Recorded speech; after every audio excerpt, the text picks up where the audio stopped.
When a wizard dies, the soul moves on. It is meant to pass beyond the veil, into whatever waits for us in the great beyond. But what happens when you force a soul to endure 500 years of temporal friction in the span of a single breath? It doesn't just end, it unravels. It is shredded by the gears of a universe that never intended for you to be there. The Ministry of Magic calls it temporal interference or paradox prevention. I call it a meat grinder. They want you to believe that time is a fragile glass vase, a delicate, elegant thing that must be guarded by bureaucracy and locked behind the iron doors of the Department of Mysteries. They throw around terms like paradoxes and temporal instability to keep you frightened of the math, not the reality. They tell you the 5-hour limit on a time turner is a safety threshold, a hard law of magic designed to prevent catastrophe. That is a lie. The 5-hour limit isn't a safety measure. It is a leash. It is the exact moment before the human soul begins to fray. To understand the truth, we must look at the archives of 1899. We must look at the case of Eloise Mintumble, an unspeakable who dared to push past the boundaries of the permitted. She stepped into the void and emerged trapped in the year 1402 for 5 agonizing days. When the ministry finally pulled her back to the present, she was no longer a woman. She was a biological horror. 5 centuries of aging in a heartbeat. The ministry recorded this as a tragic anomaly. They pointed to the way Tuesday stretched into 2.5 days and how Thursday withered into a handful of hours. They pointed to the 25 descendants of her contemporaries who vanished into thin air, wiped from the family trees of history because she existed where she shouldn't have. But they ignored the most damning evidence, the state of her remains. This brings us to the forbidden text, the Calculus of the Spirit, a manuscript smuggled out of the Department of Mysteries before the Battle of 1996. The author, a disgraced unspeakable whose name has been scrubbed from every register, coined the term soul erosion. According to this theory, the soul is not an abstract concept. It is a tether, a localized anchor that keeps your essence bound to the forward linear progression of time. When you use a time turner, you are not merely moving through space. You are dragging your tether against the grain of the universe. The friction generated by that movement is literal. It is a metaphysical rasp. Think of the symptoms described in the suppressed files of the 1890s. Memory decay, where the subject loses their childhood before they lose their name. Shadow shifting, where the physical form becomes translucent, unable to latch on to the present. And finally, the calcification, where the skin turns to a substance resembling volcanic glass. The ministry didn't stop the experiments because they were afraid of changing history. They stopped them because they could no longer hide the fact that their researchers were turning into husks. The process of soul erosion is a slow, agonizing dissolution. Imagine your consciousness as a woven fabric. Every second that passes in linear time is a thread being added to the loom. When you travel back, you aren't just moving to a different location. You are pulling those threads backward against the tension of the entire cosmos. If you stay too long, the threads don't just snap, they unravel. The subject begins to exist in multiple states of age and decay simultaneously. Mintumble didn't just die of old age, she died of temporal dissonance. Her body was trying to be 25 and 500 at the exact same time. The physical shell could not contain that much entropy. Look at the bell jar in the time room. You've seen it. A single bird cycles through a loop. Egg, fledgling, death, decay, rebirth, over and over again. The ministry claims it's a study on the nature of time. But look closer at the sheer cruelty of the display. Some researchers believe that bird wasn't always a bird. They believe it was a test subject, a human soul trapped in a perpetual cycle of biological failure, forever caught in the friction of the loop, forced to experience the agony of birth and death until the essence is worn down to a microscopic point of light. It is a warning, hidden in plain sight.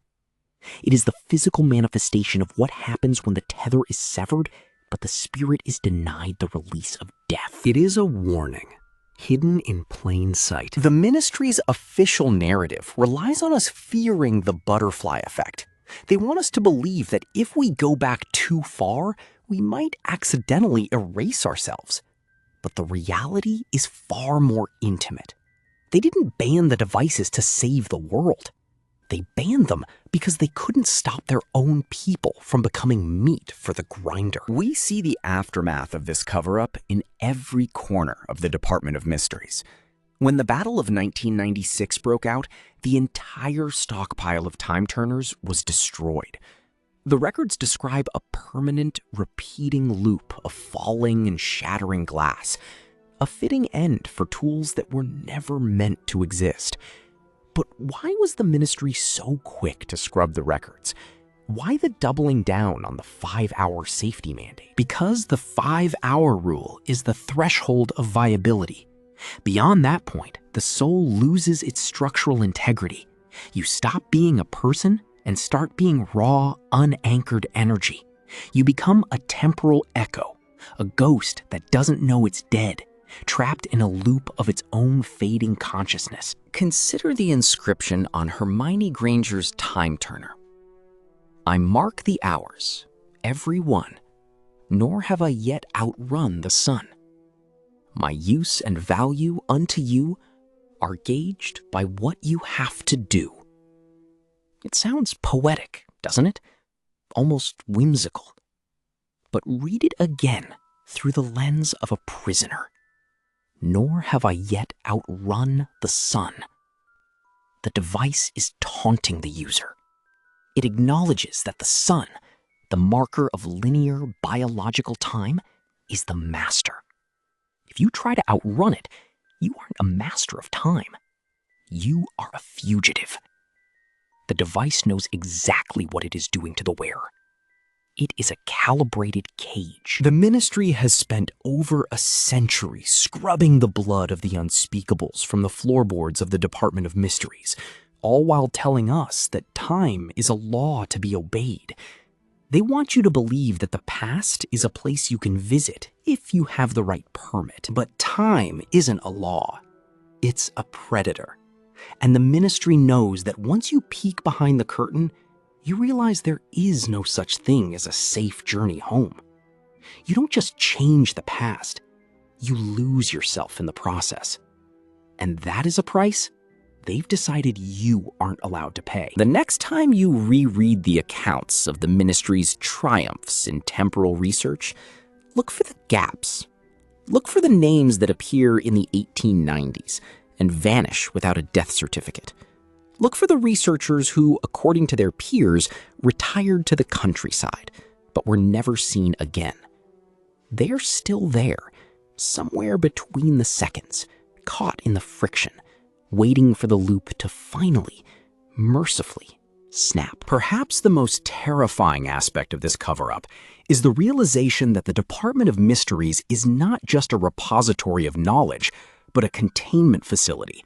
They aren't guarding artifacts, they are guarding the evidence of their own failure. Every time a student or a researcher gazes into the time room, they are staring into the maw of an experiment that should have never been sanctioned. The temporal anomalies reported by the ministry, like the 2.5-day Tuesday following the Mintumble incident, were not just side effects. They were the result of the fabric of reality tearing under the weight of a soul being pulled out of alignment. When you consider the 1899 disaster, you have to ask, what happened to those 25 descendants who vanished? Did they simply cease to exist? Or were they folded into the void created by Mintumble's displacement? The ministry claims they were erased, but the truth is likely far worse. They were likely consumed as fuel to keep the temporal engine running, their life force harvested to patch the hole that Mintumble ripped in the timeline. The Ministry is not protecting the timeline from you. They are protecting you from the knowledge that your soul is not as permanent as they would have you believe. They are terrified that if you knew the cost, you wouldn't just stop using the devices. You would stop trusting the very reality they've constructed for you. The barrier is thin, and the machinery is turning. Do you still want to proceed? Think of the desperation of those final Death Eaters in 1998, clawing at the remnants of temporal magic to undo their defeat. They thought they were playing a game of strategy, trying to move pieces on a board. They didn't understand that the board was alive, that it was hungry, and that every second they spent in the past was a second of their own souls being sanded down to nothing. They weren't fighting for a future. They were throwing themselves into a trap. We live in a world where we're taught to value our own agency, to believe that we are the masters of our own destiny. But the Ministry of Magic knows the truth. We are just passengers on a train, and the tracks were laid down by forces that see us as nothing more than fuel. They tell us time is a river. You can't step into the same river twice, they say. But they don't tell you that if you try, the river will strip the skin from your bones and the light from your soul. They don't tell you that the river is full of the ghosts of those who tried to swim upstream. The next time you hear a ticking clock, don't think of it as a measurement of progress. Think of it as the sound of the gears. Think of Eloise Mintumble, trapped in the year 1402, feeling her body wither over 5 centuries, while her mind screamed for a release that the Ministry refused to grant. Think of the bell jar, and the bird that never dies, and the soul that never rests. The Ministry wants you to be afraid of the paradox. They want you to be afraid of the butterfly effect. They want you to be afraid of the consequences. But those are just stories for children.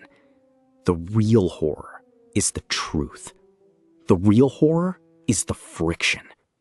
And the real horror is that the Ministry knew it all along. So tell me, when you look at the clock, do you see the time? Or do you see the trap? The gears are still turning deep beneath the Ministry, in the dark, silent rooms where the lights never go out. They are waiting for the next fool to pick up a time turner, to believe that they can outrun the sun, to believe that they can change what has already been written. Don't be that fool, because in the end, time doesn't change for you. You are the one who changes for time, and by the time you realize it, there won't be enough of you left to regret it. The clock is ticking. Can you hear the grind?